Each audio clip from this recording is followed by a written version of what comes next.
Hello my dear friends, and welcome back to another Bad Batch breakdown. The 5th episode of the 3rd season, The Return, is just released, and continuing the theme of Crosshair's redemption, this episode accomplished a remarkable amount in the way of resolving old conflicts between him and his brothers, providing answers to questions we've had since the season began. This one was surprisingly satisfying. There's quite a lot of thematic weight to many of the scenes, including powerful visual references that borrow from the 2nd season. Our episode begins on Pabu, the beautiful island, where Omega wakes up on the Marauder and she reunites with Lula, her Tuka doll. No longer a prisoner of Mount Tantiss, she is free, and then she reconvenes with Wrecker and Hunter, her brothers, who are enjoying their morning cup of joe. I say brothers, but they're more like her fathers, despite the fact that Omega is technically older, and to this end, I found it really funny when she calls Crosshair her little brother, and notice, he didn't take offense to it. For once he didn't scoff, he chuckled. He's come to really like his sister, but when Omega wakes up, she asks about Crosshair. Wrecker and Hunter inform her he needs time to adjust, so she goes outside, and there he is. Also, AZ is back, and as teased in the TV spot they posted yesterday, he is assisting and spending time with Fee. Crosshair was practicing his aim, and it's mentioned he's been welcomed by Shep, the mayor of Pabu, from Season 2, and of course his daughter, the friend of Omega, Liana. What is evident from the start of the episode is the hostility between Crosshair and Hunter. Neither one of them wants to address the elephant in the room and talk about some of that unresolved conflict. Wrecker is on Omega's side though, and says that if Omega trusts Crosshair, that's enough for him. Now while the feelings between the brothers does change, and has a very satisfying arc, the one constant is that Crosshair's hand is still shaking. We saw this in the last couple of episodes, and it's getting worse. This is a side effect for what took place on Tantiss, having been tested, as every clone was, for M-count transfer compatibility. Like most other clones except for Omega, Crosshair's body and DNA was not compatible. He got very sick, and I just had a thought. Similar to Wrecker's headache and his chip from the 1st season, I think these brief moments of shaking and agony are foreshadowing something to come, an ultimate payoff. So I think I'm very worried for Crosshair, and on some level subconsciously he might know there's a chance he doesn't make it. I really hope I'm wrong when I say this, but I don't think he has much time left. Now bear with me guys, because I do want to make an entire separate video about this and exploring a theory that connects Crosshair's symptoms to something noticeable about Dr. Hemlock. This is more important than you think. Suddenly, on Pabu, Ekko arrives, sans Rex, and the episode wastes no time. Rex is on a mission, and we catch up with him later in the season. Ekko has been doing very important work, trying to save as many clones as he can.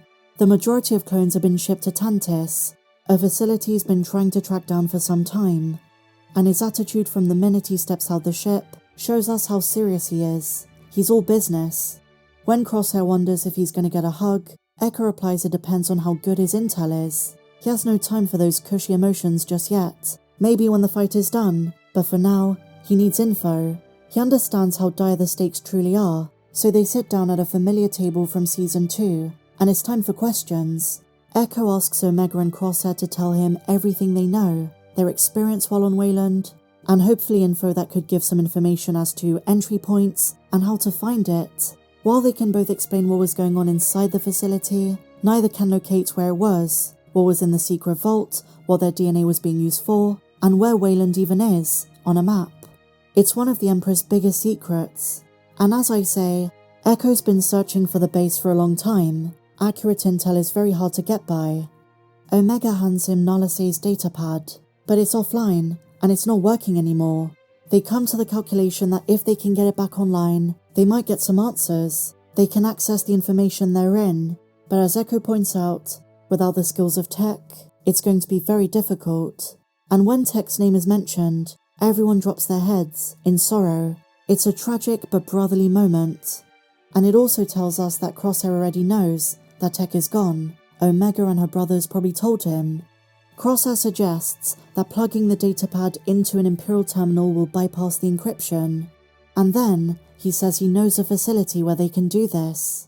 This of course ends up being Barton IV, the ice world we saw in Season 2 Episode 12, The Outpost. One of the most significant episodes of the entire series. Crosshair is very obviously disturbed and conflicted to return, but it's essential to the mission. He hides his feelings about it for most of the episode, before explaining to Hunter it was there he betrayed the Empire and killed an Imperial officer. This of course being a reference to Crosshair shooting Lt Nolan. That was the final straw. We'll talk more about Crosshair's return to the planet in just a moment. Before they go to the Ice World, Wrecker gives Crosshair his old armor back from Season 1, and when they arrive on Barton IV, seeing Crosshair emerge in his full gear was so nostalgic. It was awesome seeing him sport it once again, after everything we've seen him go through. When Crosshair enters the infamous outpost, there is a tragic moment when he finds the helmet of Mayday, whose death made us all cry in Season 2, as well as those of Hex and Veach. Crosshair had tried to save Mayday, but couldn't, and the trauma of those events is the reason he couldn't tell Hunter about his experience and the raiders, the pressure mine, and the return to base. If you remember in Season 2, as night fell, Crosshair and Mayday collapsed behind a rock and huddled together in an attempt to stay warm. Stranded, Mayday's condition worsened throughout the night, and by morning, the blizzard had calmed, but Mayday was nearing death. Upon noticing the clones, Nolan denied Mayday medical assistance, despite Crosshair begging.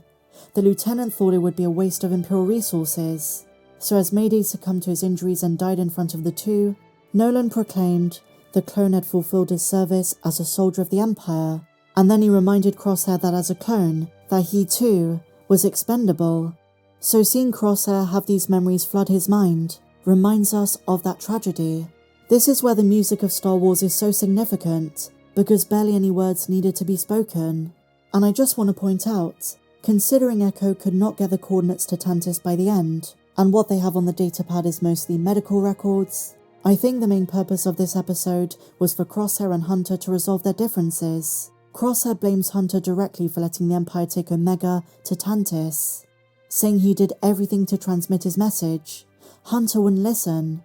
And in the midst of this argument, what's really important to note is that for once, they're both looking out for Omega's interest. They're both on her side, demonstrating their love and protective qualities, whereas in Season 1, Crosshair argued with Hunter against Omega. Now it's about who is to blame for her being taken. But by the end of the episode, they work things out. Crosshair tells Hunter he didn't know what he was getting himself into. He thought he did, and in words of forgiveness, Hunter replies that he too has regrets, and all they can do going forward is try to be better.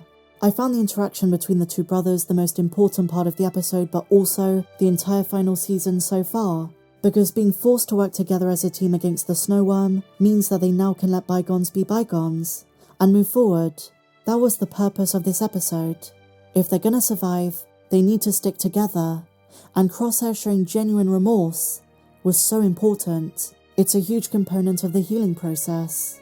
Now if you think back to Season 2, and the last time we came to Barton IV, the one constant was the hawking ice vulture. It was back in this episode, and the imagery is just as important. A symbol of change, a bird of prey that hunts to survive.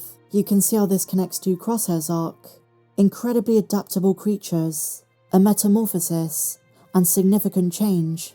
I also really love the inclusion of Batcher being such a focal part of the group, instinctively detecting something was wrong. The action was phenomenal, great job on the cinematography, and who doesn't love a creature episode? But as I say, the focus was on Crosshair and Hunter. I give this episode a 10. I loved it. But what did you think? Let me know your thoughts in the comments down below. And if you enjoyed this video, please be sure to give me a big fat thumbs up, subscribe if you're new, and I'll see you in the next video. May the Force be with you, always.